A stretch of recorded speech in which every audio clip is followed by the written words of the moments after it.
If someone knocks on your door at night and calls you in a voice you recognize, do not open it too fast. If your whole neighborhood starts screaming because something is jumping across rooftops in Delhi, maybe don't run toward the noise. If a fort has a warning telling people not to enter after sunset, I'm not saying you have to believe in ghosts, but maybe don't be the brave tourist with a tiny flashlight and zero survival instincts. And then there's one legend where the scary part is just your name. A voice calls you from outside at night. It sounds like someone you know, someone you love, and the whole warning is basically, don't answer too quickly. So yeah, today we are going into India's nightmare folder. And the creepy thing with Indian urban legends is how personal they feel. They come to your door, they use familiar voices, they live in places people can actually visit. A fort, a village, a rooftop, a dark street, a voice outside your home. That bothers me more than a random monster in the woods, because if a monster looks like a monster, fine. Terrible, yes, but at least everyone understands the situation. If someone sounds like your mother calling your name from outside at night, my brain is already confused before the horror even starts. Before we get into it, quick thing. These are legends. I'm not saying every detail happened exactly like people tell it. Some are folklore, some are rumors, some are tied to real places, and some probably started with something very normal. But people were scared enough to repeat them, write warnings, avoid places, make movies, and tell each other what not to do after dark. That fear is real even when the legend itself is hard to prove. And the first one starts with a knock on the door. Naale Ba. Naale Ba comes from Karnataka, especially connected with Bangalore in 1990s. The phrase is Kannada and it means come tomorrow. And that sounds almost harmless until you hear the actual story. The legend says there was a spirit, or in some versions a witch, who came at night and knocked on doors. But she didn't just knock like a stranger, she called out in the voice of someone familiar. That's the part I hate. Because if some creepy unknown voice knocks at midnight, easy, I'm not opening the door, I'm not even walking closer. But a familiar voice changes everything. Your brain starts making excuses immediately. Maybe someone needs help, maybe a neighbor is outside or a family member is calling, maybe you should check. That's exactly where the legend gets creepy. According to the story, people believed that if you open the door, something terrible could happen. So they started writing Naale Ba on their doors, basically telling the spirit, come tomorrow. That idea was that she would see the words, leave for the night and return the next day. And then the next day the words would still be there. So again, come tomorrow. I'm sorry, but that is a very creative ghost management system. Not today, tomorrow. And when tomorrow comes, also tomorrow. It's like putting a supernatural problem on an endless to-do list. And honestly, I respect it. The reason Naale Ba spreads so well is simple. It gives you a rule. Don't open the door, write the words, delay the spirit. A story like that is easy to remember, easy to repeat, and scary enough to stick in your head the next time someone knocks after dark. It also inspired parts of the Bollywood horror comedies 3, where people write warnings on walls to protect themselves from a female spirit. The film has its own story, of course, but that basic fear is very close. Something comes at night, it calls, and the safest thing is not letting it in. What makes Naale Ba feel so uncomfortable is the trust part. The door is the line between home and outside. Inside is safe, outside is unknown, and the voice tries to cross that line by sounding like it belongs there. That is such a nasty little detail. And that's what makes it creepy. It doesn't start with some huge horror scene. It starts with a knock, a familiar voice, and that 1 second where you almost open the door. Now we go from one door to an entire city panic. The Monkey Man of Delhi. This one is completely different because this wasn't just a quiet ghost story people whispered at night. In 2001, Delhi had a real panic around something people called the Monkey Man. People reported a strange figure moving around at night, jumping across rooftops, scratching people, appearing suddenly, then disappearing before anyone could really explain what happened. And the descriptions were all over the place, which honestly makes it feel even more chaotic. Some people described something monkey-like, others said it had black fur, some mentioned glowing eyes, some versions gave it metal claws, some said it wore a helmet, some made it sound almost robotic. At that point, your brain doesn't even know what file to put it in: animal, human, creature, guy in costume, and that confusion is probably part of why the story spread so fast. Because once people are already scared, every detail gets bigger. A noise on a roof becomes footsteps. A shadow becomes a creature. One person screams, then another person starts running, and suddenly everyone is sure something is out there. The really scary part is that the panic caused real harm. People were injured while running, falling, or reacting in fear. Some accounts connect death to the panic as well, not because a confirmed monster was proven to be attacking people, but because people were terrified enough to make dangerous choices in the moment. That's what gets me. At some point, it almost doesn't matter what people actually saw. The panic became the story. Imagine being in a crowded neighborhood at night. It's hot, people are on rooftops, near windows, outside their homes. Then someone screams. Someone else says, "It jumped." And another person says, "I saw the eyes." People start running. A child cries, someone falls, someone points at another rooftop, and now the Monkey Man is everywhere. No one really knows what started it. It could have been an animal, a real person, rumors, darkness, or a city already on edge. But the panic itself was real, and that's why people still remember it. And I think that's why this legend is so strong. The Monkey Man doesn't have to be one perfect monster with one perfect description. The fear is messy. That makes it feel more believable, honestly. Real panic is messy, people don't calmly agree on one version while screaming in the street. They say whatever they think they saw, and then everyone else fills in the rest. So Naale Ba is one voice at your door. Monkey Man is what happens when a whole neighborhood starts looking at the rooftops at the same time. And once everyone around you is scared, good luck staying normal. Your brain joins the group chat immediately. Now we go to Rajasthan, to a place that is beautiful in daylight and famous for being a very bad idea after sunset. Bhangarh Fort. Bhangarh Fort is one of the most famous haunted places in India. It's in Rajasthan, surrounded by ruins, temples, stone walls, old gateways, empty structures, and that very specific feeling old places have when they look gorgeous in the day but become emotionally illegal after dark. With Bhangarh, the warning is pretty simple. Once the sun goes down, don't be inside. There are rules about not entering before sunrise or after sunset. Now, that doesn't mean the government is saying, yes, ghosts confirmed. It can be about safety, preservation, wild animals, darkness, people getting hurt, all the practical things. But come on.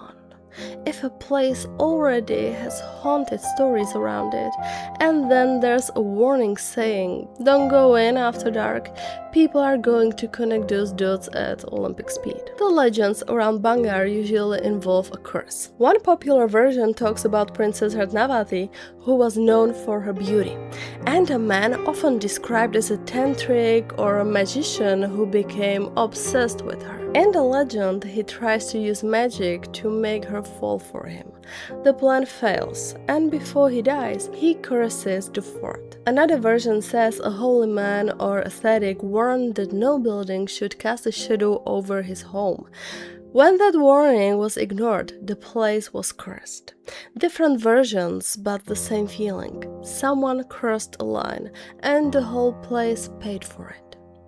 Now, historically, ruins become ruins for very normal reasons too. Politics change, people move, water becomes a problem, war happens, trade routes shift, time just eats things. A curse is not something we can prove. But standing in an old fort, hearing the people avoid it after sunset, it's very easy to understand why the curse story is still there. Ruins are creepy on their own. You don't even need a ghost story at first. You see empty rooms, broken walls, steps leading nowhere, and you start thinking people actually lived here. They cooked here, prayed here, argued here, had their normal days here. And then, one day, they were gone, and the buildings just stayed. During the day, you can call it history. After sunset, your brain starts acting stupid. And I'm saying this as someone who loves creepy places. I would absolutely visit Bhangarh in daylight. I would take photos, I would be dramatic, I would say, oh my god, the atmosphere. But if someone says, okay, now stay after dark, suddenly I have plans. Very urgent plans.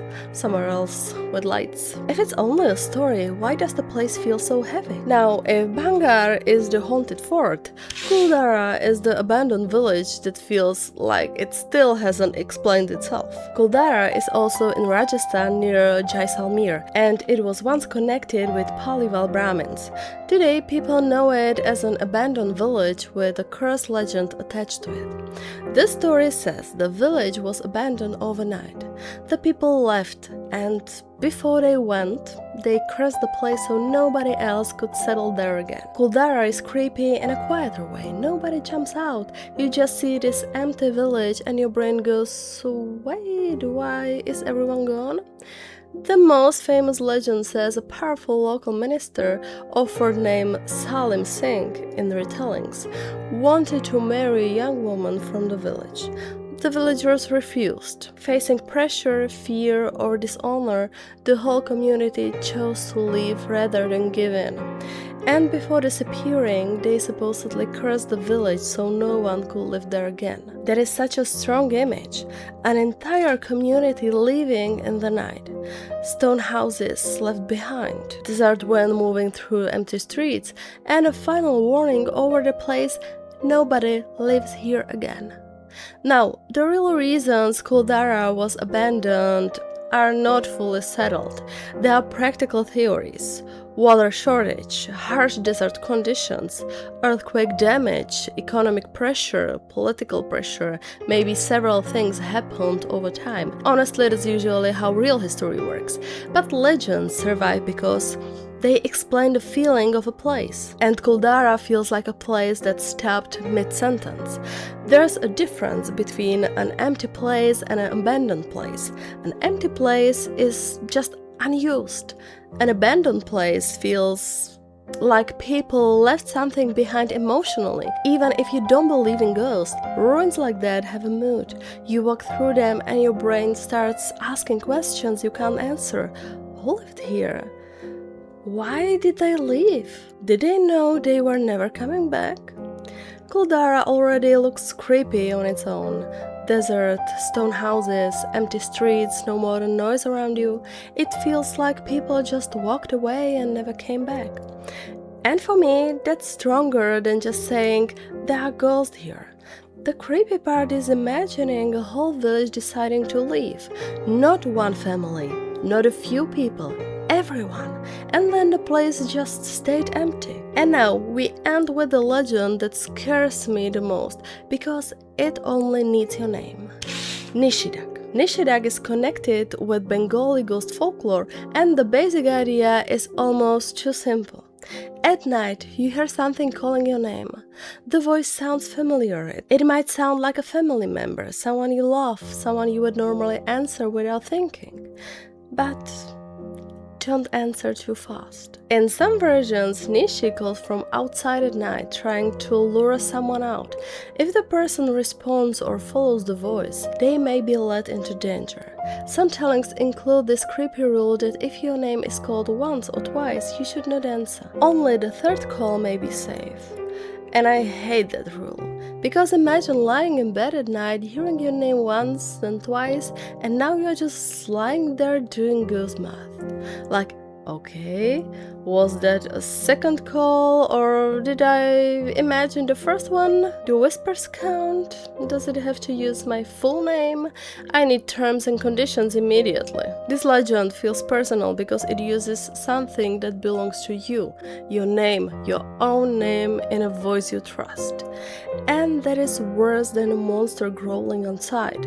A growl is easy. You hear a growl, you stay inside. Done. Very simple. Nobody needs a committee meeting for that. But if you hear your mother's voice, or your sister, or your husband, your brain reacts before logic gets dressed. You want to answer, you want to check, you want to make sure they are okay. That's the trap.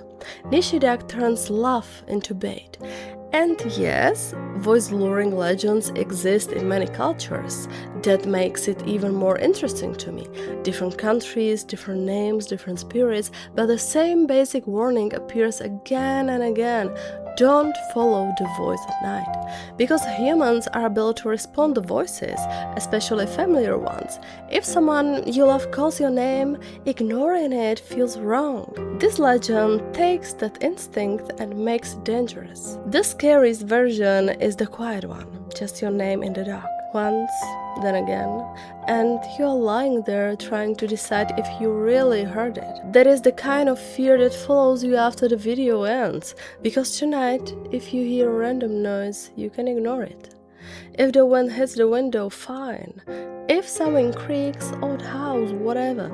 But if you hear your name, that's different. That's why I would end with Nishi Dak. It doesn't need a huge visual. It stays in your head because it makes you ask one very uncomfortable question. If I heard someone I love calling me at night, would I answer? I want to say no. I want to say I would be calm and smart and logical. Honestly, if I'm hearing my mom calling my name from outside at 2 a.m., I think that would mess me up. Because even if part of me knows something is wrong, another part of me would still want to answer. That's why these stories stay with you. They use normal things, a voice you recognize, a door you almost open, a place that feels wrong after sunset, and suddenly your brain starts treating ordinary moments like warnings. For me, Nishi Dak is the worst. I can decide not to chase rooftop screams in Delhi, which feels like a very healthy life choice, but a voice that sounds like someone I love? That would mess with me. So now I need to know which one got under your skin. Tell me in the comments which one you think is the scariest, and tell me which country I should cover next in this urban legend series. If you want more creepy folklore, scary stories, and urban legends from around the world, like the video, subscribe, and stay on the weird side of YouTube with me. And tonight, if you hear someone call your name from outside, maybe don't answer on the first call.